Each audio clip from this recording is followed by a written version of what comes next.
3. Hi, my name is Laure Rosauer, and I'm joined here today by Dave Ortin, who is a candidate running for a supervisor position with the Waterford Town Board. This interview is one in a series that we're conducting with all of the candidates that are pursuing positions on the town board. And we hope that you'll find the information and topics that we touch on informative and helping you to understand what these individuals would bring to the position. So let me begin right now by introducing Dave Ortin and asking Dave, would you please tell us a little bit about yourself as well as what drove you to want to seek a position as a supervisor on the town board? Absolutely. Well, first and foremost, I'm a town resident, of course. I've been living in the town since 2018, roughly. 17, we started construction on where we're sitting right now. And I'm married to a wonderful woman, very compassionate woman, a 2-time breast cancer survivor. She lives around, her life revolves around helping others like me, and that's why we're a great match. We have, between the two of us, 16 grandchildren, 2 great-grandchildren. So that's thus this room we're sitting in, because holidays are a trip, I'm telling you. So we have, and when I say we, I'm serious. We have decided that this was going to be where we wanted to finish our lives. And we were driven here by community. And I know we're going to touch on a few things in a little while, but one of the big things to me was the hometown feeling that we got. And we looked at the schools because my grandchildren live next door, and that part of the house is theirs. They moved in here after we got this built. And them kids needed a good education. The Waterford schools were ranked right at the top. And that was important to us. So a little background on me personally. Well, I have been involved in community affairs for 30 plus years, and that's probably underestimating. I have worked with numerous civic organizations. When I first moved into Waterford, one of the first things I did was I started Food Drive. And we did it 2 years in a row on Thanksgiving, where individuals helped us feed, the first time around it was 27 families, a complete meal for 5. That was the first time, and that was the first endeavor I had civically in Waterford, the community, not the town, the community. So the second year, it went so well, we were able to supply 2 food banks, one in Waterford and one at a church towards Wind Lake. And we fed almost 60 families of 4. So that I was so blessed for being able to do this. Every day I wake up, I pay it forward in some manner, some way. And how did I get involved in this politics of the small town? I made a commitment to myself many years ago that I'd never get involved with politics again. Well, lo and behold, here I am. It took a lot of soul searching, but what drove me into this was simply our police department. That was one of the reasons we moved here. This police department in 2021 was designated, not the police department, the community was designated one of the safest communities in the state in 2021. That was so encouraging that we made a right decision to move here. Well, then all of a sudden, I'm going to say 2022 came around, and there was a movement to disband or figure out a way to get rid of, and I'll use that term, our police department. And that piqued my interest. And as I heard about this and got a little bit educated on it, all of a sudden it was true. And probably my research goes back all the way to 23. Well, in 25, I started the end of 24, the beginning of 25, I started attending town board meetings. And what I seen was very scary, that we had a minority of the board that was dead serious on getting rid of our police department. So then I started my research. And the research I did all revolved around town board meetings and video, dating all the way back to 23. And with that research, I was able to put a timeline together that I shared on a community web pages that were factual. They were directly from town minutes. They were directly from town video. And of course, that was discredited by previous leaders because the truth hurts sometimes. And I accept that. But at the same time, the people needed to know. And that's what got me involved. I was a huge proponent when the election came around last time. Yes, my name was on some political signs. I have no problem with that. It was save our local police. And I still feel that way today. So that pretty much sums it up. Well, thank you. So, can you share some of your experience and expertise personally from your background that you think will help benefit the town with you in a leadership position on the board? Well, first and foremost, I feel that I'm uniquely qualified. And why would I say that? You know, it sounds like I'm beating my own chest. Well, in a little bit of way I am. I bring to the table a lot of experience in both public sector and private sector. I have worked for town government. I have worked for county government. With that being said, I have also had my own company for a number of years. I also have worked for some of the larger national companies on projects as both a project manager and a project leader. So I bring that to the table. I also bring to the table a desire of community. And I think that's more important than anything else.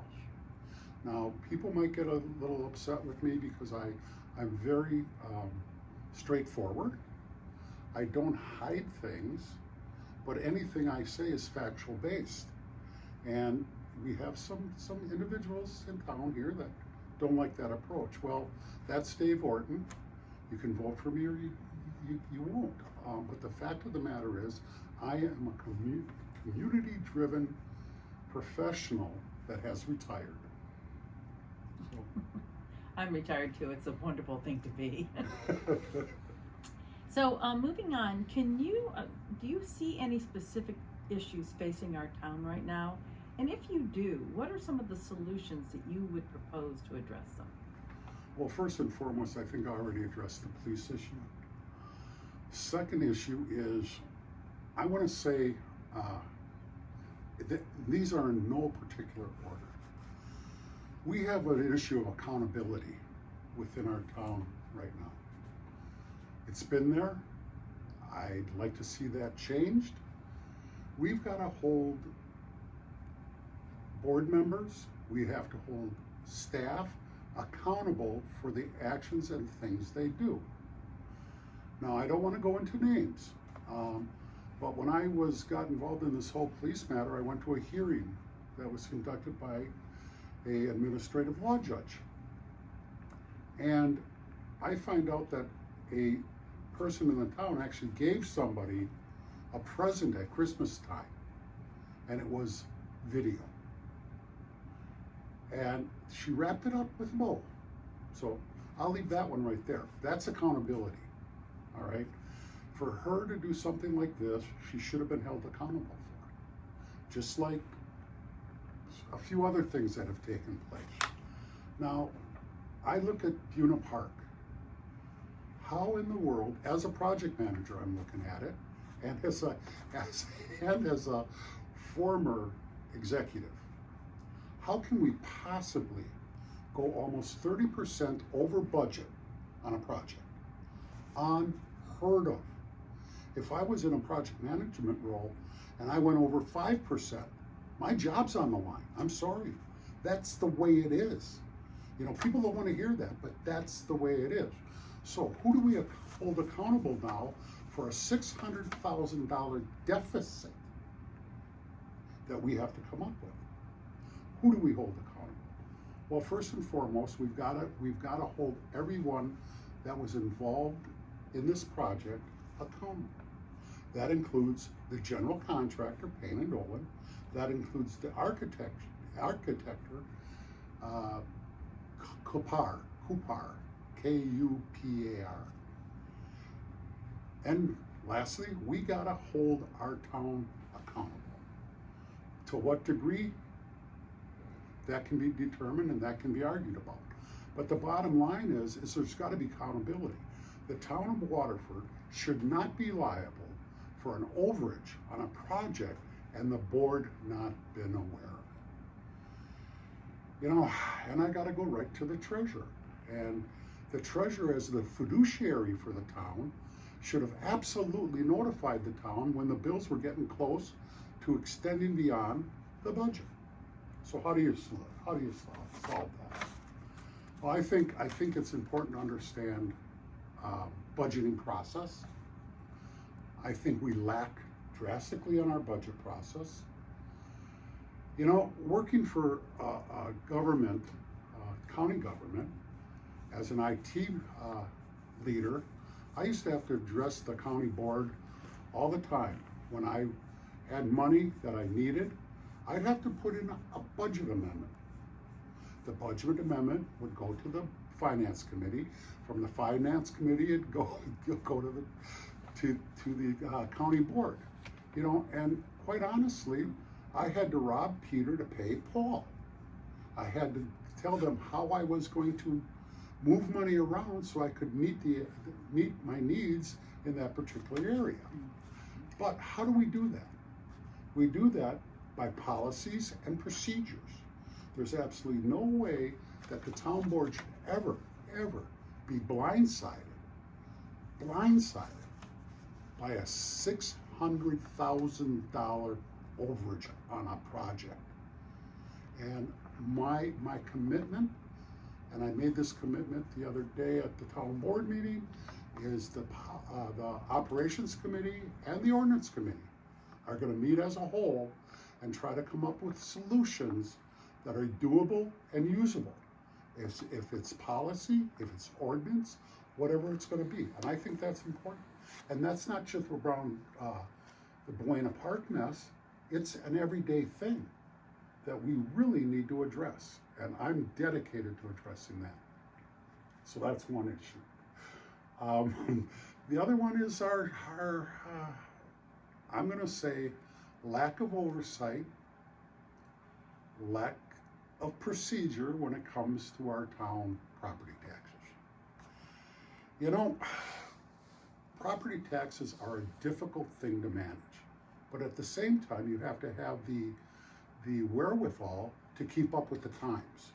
Why in God's creation are we still doing our tax paperwork on little cards?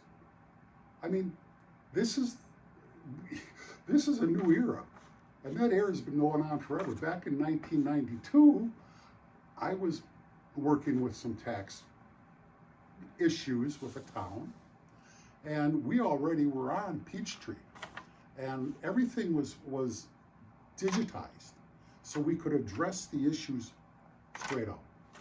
The town has to get there, not only with our taxes, but in a lot of things. I am appalled, for lack of better terms, that our police department shares the same infrastructure network as the town, okay? There's laws about that, there's rules about that. They use a product called Pro Phoenix. I am very well versed in Pro Phoenix. I was the the architect of bringing it into the county-wide in Waterford County. So I'm very well versed in Pro-Phoenix. And there's laws that have to be followed when it comes to recording and things of that nature. For their information to be shared with access to town employees, unheard of. Unheard of. Let me just clarify that point. Are you saying their information being shared? Are you referring to the police department? Yes. Okay, so we just want to clarify that point. There's no means for them not to share. It's all one co-joined network. Okay. It should never happen. Okay. So it's little things like that. We as a town have got to do a lot of things. The police department, in and of itself, as I stated earlier, they got the whole community was #1 in the state for being the safest community. However, we have, and I want to read off of here because it's important to understand that we've had numerous awards primarily recognizing individual officers for exceptional actions like life-saving, DUI enforcement, MAD awards, and being named Officer of the Year with accommodations from their department and other organizations for bravery, community service, and understanding performance. That in and of itself says that we have a police department that's was strong, was to a degree well run. Now, every I don't care where you are or what you do, you're going to have problems. Okay, so going forward, I see this police department moving forward at the lightning speed, which may be a good thing, may be a bad thing, but time will tell. When I hear that the chief of police has now turned in a goal list with matrices, excuse my little slur there, it gives my heart warmth to know that we have professional in a leadership position. When I sit at a town board meeting, and Tom and I have bumped heads on a few issues, and I respect Tom. Actually, I am a very big proponent of Tom. He shows leadership ability that we need, and it's structured, and he thinks it through. That's the type of leadership we need. And I commend Tom. I've shaken his hand after a meeting, and I then went ahead and signed his nomination papers, which I said I wouldn't because Tom and I had a few disagreements. But I'm a man. And if I do something that I feel is wrong, or somebody points out differences to me, I weigh both sides of the equation, and I always have. And it was the right thing to do to say thank you, Tom. And it was the right thing to do to shake his hand, and it was the right thing to do to support him. So I take ownership. Mm-hmm. Ownership. And I see a very lack of ownership from board members and employees. So, next. Okay. So this next question, you talked about the process, but do you believe that the town has an adequate operating budget? And if not, what would you propose to modify it? Well, first and foremost, no, we don't. Okay. The town board came prepared with a balanced budget proposal. And because of hard feelings, for whatever reason, we had a group of individuals there that didn't like that it was a balanced budget. So a person stood up and said, I'm going to propose $200,000 as our budget. And the board says, well, how are we going to? That's not my problem, the person said. It's yours, and pointed at the board. We took the strings, took it and wrapped it around the board's hands, and now they got to figure out where to cut, where to slash, where to do whatever. I thank the board for not cutting services, but that's not the way to run a town. just on the whim to walk in there and have a grudge against somebody and have a group of people follow you and then try to destroy the town with an absolutely ridiculous proposal. So they came to the board with they came to the town with a balanced budget, and we should have honored that balanced budget because they had put in hours of putting that budget together. I sat through some of them budget meetings. I heard what was going on. And for a group of people to show up and that were never at any of the budget hearings and do what they did, I find appalling. You know, I said at the beginning of this, I'm straightforward. If that upsets some people, so be it. But the bottom line was that. So how do we correct that? How do we correct our current budget? Well,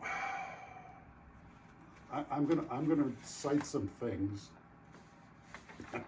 and I'm a person that believes in following the law, whatever that law is. You did not mention, by the way, that that's my understanding, you are the chair of the ordinance committee that is right now supporting work for the town board.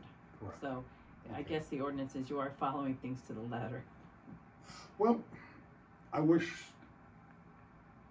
for lack of better terms, I wish town board members, one in particular, who always screams about transparency, I call it grandstanding at board meetings, when he was pointed out that the actions to not hire a chief after it was voted on is in direct violation of town ordinances. Okay? When I raised that issue at a town board meeting, it was brushed over so fast you couldn't believe it. But yet that same person will go after board members when he gets a little inkling that a law or an ordinance has been broke. What's good for the goose is good for the gander. Okay? Yeah, I've heard that before. Okay. So as far as what we would do with the budget, well, it's a difficult thing. It's not an easy thing, and they put in the work. How do we correct it? How do we get more out of this year's budget? It's a process, and it's not an easy process, but there is a way to do it. First and foremost, the board has got to decide, do they want to change the budget? Okay? There's state laws and rules that they have to follow then. They have to review the budget policies and procedures as they are written in the ordinance. And if they're not clear enough, the ordinances have to be rewritten. Second, they got to identify the reasons for the budget change, proposed budget change, and expected expenses. They have to ensure with state laws regarding budget modifications, schedule a public meeting to discuss the proposed changes with the residents, obtain approval from the governing body, and then communicate the final decision and any changes to the community. In other words, they have to have a listening session, and residents have the right to address that issue. Now, I'll get into open meetings a little later on. But so as far as I'm concerned, if elected and I see that we are in need of a budget improvement, I'll be the first to propose it. But here comes the buts again. There's an ordinance that says that the only thing that can be put on an agenda is by the town chairman. Supervisors don't have the right to put anything on the agenda.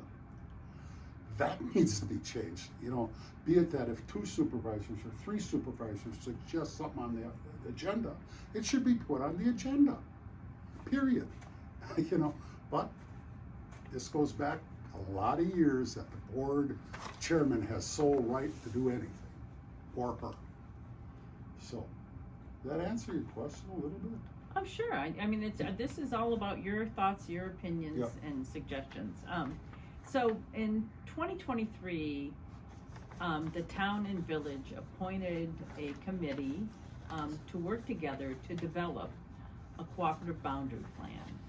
And it's my understanding that they worked on this plan for a couple of years, and it was done to basically provide an opportunity for the town and village, which their borders abut, to work together with, in a cooperative manner. And so, number of hours went into this process. Hundreds. An agreement was completed, and I've been told that the town did not pass the agreement, but the village did. And so, from your perspective, do you see this something that should be revisited?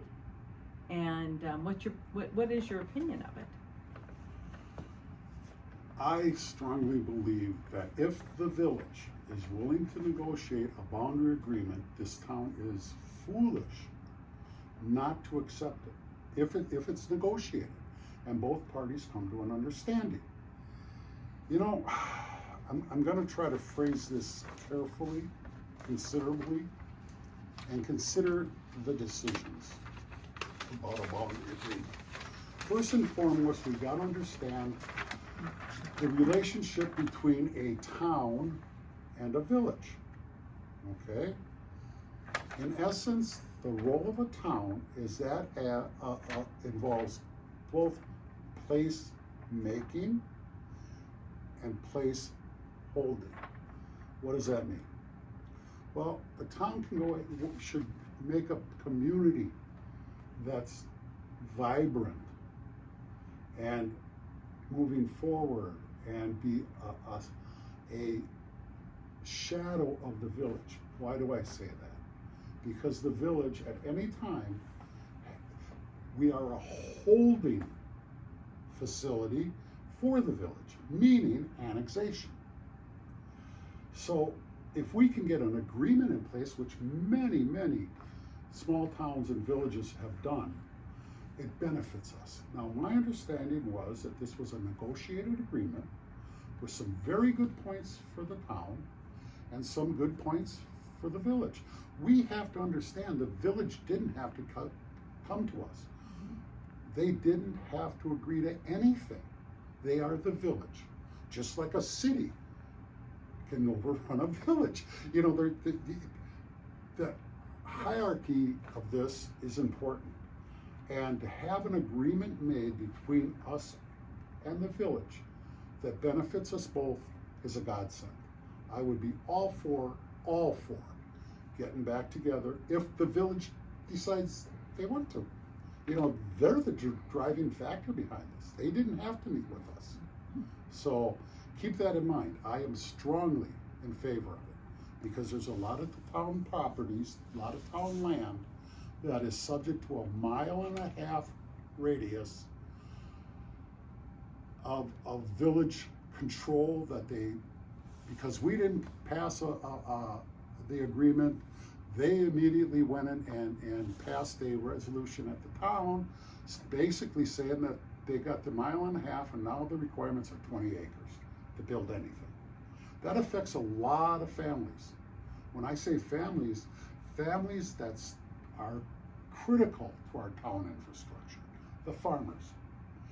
Our farmers are going through a heck of a hard time. Family farms are drying up left and right. Corporate farms are taking over. We have a community with some dedicated family farms. If they got to go belly up, okay, what's their alternative?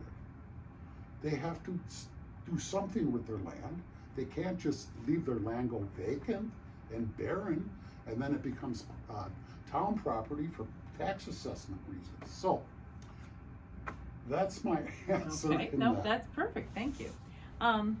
So you've already touched base on the fact that you're supportive of the Waterford Police Department. Absolutely. So I don't think we need to visit that issue, but you did lightly touch on. What's your opinion of our current working relationship with the village, and do you see any opportunity for change? I think our current working relationship with the village was seriously damaged over the border agreement and some other things. Fire and EMS. Why would the town and I'm sorry for saying this, why would the town be so arrogant, knowing that we are a town, not to work with the village, hand in hand? You know, there's this thing that the state passed, I don't know the exact date. Okay, it's slipping from me right now. It's a cooperatively initiative for change how towns and villages and cities and villages work together, with grant money involved, somewhere in the neighborhood of $300 million for working together. Why wouldn't we, given our budget situation? You know, I do some work in Milwaukee for some people, and they just combined major fire departments to get this grant money, which benefited multiple communities. Brookfield and Butler joined together. Tulsa and Greenfield joined together, and they reaped the benefits of that grant money. Why aren't we? Why aren't we? You know, we're looking at a police department cooperative right now. Why wouldn't we get something on the table and go after this grant money to help pay for it? Because we don't have people on our board that understand, except for, I believe Tom does, what the benefits are and what the downfalls are. Why is there this lack of concern about our fire and EMS? Why? We have two viable fire departments. If they don't want to work together, fine. They're independent companies or nonprofit organizations, but they're run like a company. But the town should be able to work with both of them and come to a mutual agreement on contracts with both of them for the benefit of our town. So just to make sure I'm capturing this, because this is a point I'd make later, you feel that there's a benefit for the town to have a relationship or a contractual relationship with both the village and the town's fire and EMS? Yes. Okay, perfect. Thank you. All right. Moving on, I'm going to touch base on a couple of topics. So, okay. You're probably aware the last time that a town-wide property tax assessment was done in the town of Waterford was in 2008. And it is my understanding that this Monday, the town board voted for a RFP to be sent out to secure assessment services so that we can do another property tax assessment for the town. We've gone 18 years basically, and I think we fell out of compliance in 2023. So the state requires you to do something and have it completely remedied within a 5-year window for the, to meet 100% compliance. But it's a complicated issue. Oh, so absolutely. From your perspective, what do you think about the property tax assessment issue, and what are your thoughts about it moving forward? Oh boy, I wrote a position statement on this and posted it online, knowing that the board was looking at this, and I commended them in that position statement. There's two questions that got to be answered. How did we get here? And what are we going to do? How did we get here? We got here by a can being kicked down the road by previous administrations. It saddened me to hear that our town board, I've been told by board members, did not find out about this until early this year. I mean, you mean in 2025? Right. Okay, all right. Which was during the election cycle, whatever. I mean, it is what it is. You can't go backwards. You got to move forward, but you got to look at what happened backwards so it doesn't happen again.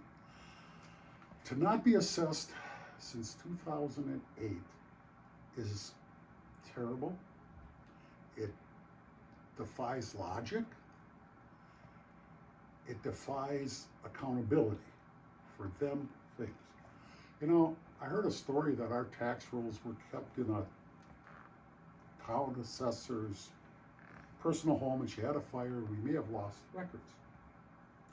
If that's true, how could that happen? We can't let these things happen. We need technology, as I stated earlier, to keep track of our taxes. But more importantly, how do we do assessments? Now, the town's RFP, I think, is a great step forward. Is it going to cost us money? Yes.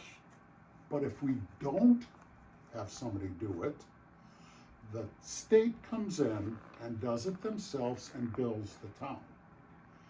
I would hate to see that happen.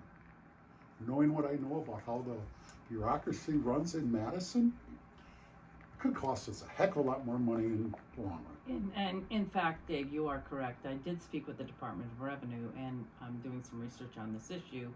And in the event that the state were to have to take over and do it, they put it out for bid, and it's much more expensive than if we were to secure the services and do it ourselves. So Absolutely. you are correct. So, with that all being said, I don't want to. I don't want to discredit or anybody that was in a position to know about this and do something about it. But the bottom line is, we had people, and for us to kick the can this far down the road, knowing of what could happen, is unexcusable. And we, you know, and I'm going to say again, when this board found out about it, the current board, and one of the board members let it out publicly, he was chastised by other board members. I find that unacceptable. These board members represent us. We need transparency, and I believe in full transparency, not piecemeal. So, go ahead. No, I'm just nodding, agreeing. Oh, okay. So, with all that being said, they put out a proposal to subcontract the assessment to be in compliance with the state per the state's rulings, 100% of the equal valuation. So what does that mean? Oh my goodness. Well, I'm going to use a term that most people probably don't understand. It's called tracking sales, sales hunting, whatever term you want to use. That's how we've been doing assessments for a lot of years. Not legal, but you can do it if you tie it around something called overall valuation. And that's how we kept our tax assessing going for a lot of years. Right, wrong, or indifferent, it caught up with us. And caught up with us big time. Can you imagine the person living on a fixed income and in a house in this town for 30 years and their taxes haven't been increased since 2008? What are they going to do?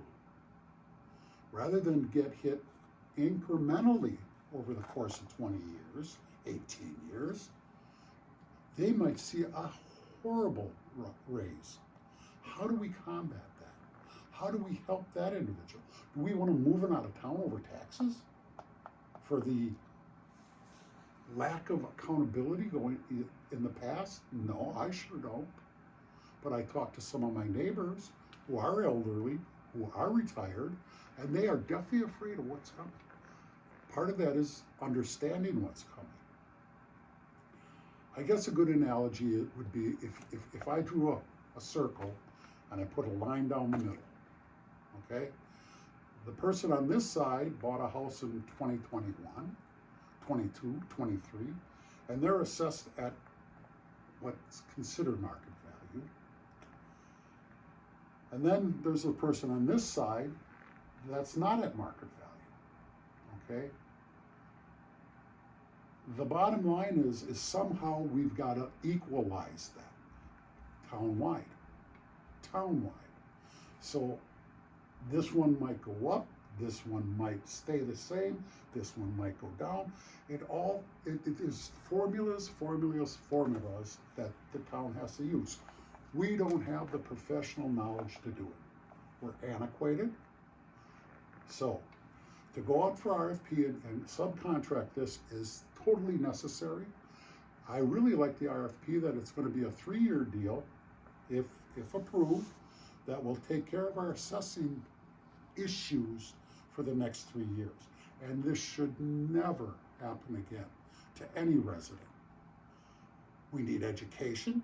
We need educational meetings so people understand even how to read their tax bills. Mm-hmm. That's a good point. So, I mean, that maybe more than one. We're going to need a few, because when things finally, they're starting to hit the fan now, people are afraid, people don't understand. So, I guess that answers it. No, it does. Well, thank you. So I've got a couple more topics to hit quickly, Okay. because we do want people to be able to stay awake while we're talking. Okay, go ahead. So what's your thoughts around public input at town board meetings? Oh, that's a loaded question. Oh, my goodness. Well, as chairman of the ordinance committee, after a lot of thinking of what a chairman can and can't do, I decided that the ordinance committee is going to accept public input. It's going to be structured as it should be, and I'm going to allow it. I wasn't a favorite child of board members at that time, but you know what? I said at the beginning, I do what's right. I don't hide. I expect public comment, because we all had to put together charters for our committees. And one of the charters was public input. Okay. Now, if that's a charter for a committee, I look at the town board meetings and I go, wait a minute here. And I've said this to members of the board. We have ordinances in place. We list on, when you want to speak, what you can and cannot speak to, how you can speak. You go to a county board meeting, you're given 3 minutes on a agenda item. How we got off into this quagmire of people standing up and making accusations about this, that, and the other thing in a public comment session is totally inappropriate. So, and I'm not pointing fingers, don't think I am, but it takes intestinal fortitude to hit the gavel and say, you're out of order, your time is up. I mean, it's called meeting control. Okay. So, that answers that. Thank you. What's your thoughts around town growth? Ooh. First and foremost, you know, a town has to look at a lot of things when they're looking at growth. Do they have a land use plan? Is the land use plan being followed? Is there proper planning for growth? You know, back when the state changed some things, and I don't want to get into that gory detail, a commission was formed called, for our area, it's called SUPAC, Sewer PAC, SEWPC, Southeastern Wisconsin Planning Commission. Okay, that's a source available to the town. We're part of that Southeastern thing. I would encourage members of the current board to go on their site, they're endorsed by the state, and look at their services. I was involved with a land use plan back in the, I'm going to say 91, 92 time frame. And Sewer PAC came in and listened to what the town board wanted, listened to what the citizens wanted, and built a plan. You know, that's what they're there for. Now, I don't know costs right now because everything changes. But the services they offer would be a great starting point, because we don't have the expertise on our town or within our town to actually propose a comprehensive growth plan. I'm sorry we don't. So I appreciate your feedback on that. Thank you. In wrapping up, are there any additional thoughts you have that we might not have covered on this list of topics that you would quickly like to share regarding areas where you think this would help enlighten the town voters to be able to cast a vote for you?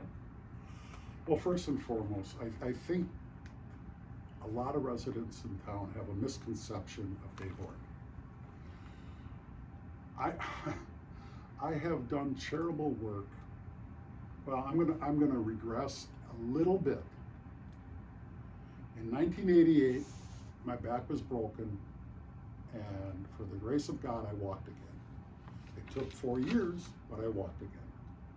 In 1998, a slip in an operating room caused my heart to have to be totally remapped. By the grace of God, I'm here. In 2014, I had a rare case of leukemia, and I was given 5 days laying in an emergency room to live. But there was an experimental treatment out there. And I thank God every day for the people that went before me in this experiment. They didn't have anybody my size. And this treatment is based on size, weight, height. So I agreed to that immediately. And I'll tell you, for some reason, again, I am still here. You know, people talk about PTSD. I'm going to tell you straight out, it's a real thing, but it's how you address it. I made a commitment throughout from 1988 till now. Every day, I pay it forward in some manner. If it's just opening the door, okay? We have a community here. There's so much we can do for our community. Right now, there's a big issue about my name being on posters for a event that I started to try to get together well before I decided to run for the board. Okay? We have a problem in this town that it's a hard problem to address, not only in our town and our community. It's called exploitation of minors. It's called sex trafficking of minors. I've been involved with that since 2015, roughly.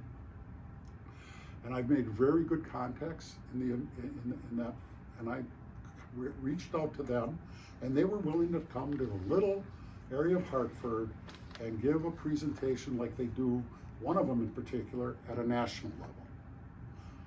What a fortunate thing to have happen for our town to educate our parents, our teachers, our EMS, our police department. What an opportunity.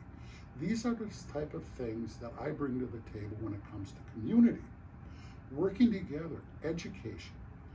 You know, we have a new police department, and they're right now testing on beta body cameras. Okay. Win, lose, or draw in this election, I've already committed to the police chief that I'm going to do some sort of fundraiser to get money for these cameras. Now, why do I say a fundraiser? Well, because I have a ton of experience. For human trafficking, one fundraiser that I was part of, in a very good way, we raised $40,000 to put billboards up around the southeastern part of Wisconsin about human trafficking. How did it accomplish it? I got a friend of mine to fly in from Vegas and do a show. And a silent auction was designed, and we raised $40,000. My first try at it, we raised $14,000. So it's a matter of knowing how to do things that help your community. And that's where I stand, helping the community. And I appreciate your votes. I appreciate the fact that you're listening to this. And more importantly, I hope you understand who the real Dave Ortin is. Not some make-believe Dave Ortin laid out because of misinformation because I speak the truth and I speak it straight. Thanks. Thank I you, want to Dave. say thank you to the WGA for putting this together. It means a lot. I hope the residents watch it, listen to it, and I hope you all show up for the candidate forum. Thank you.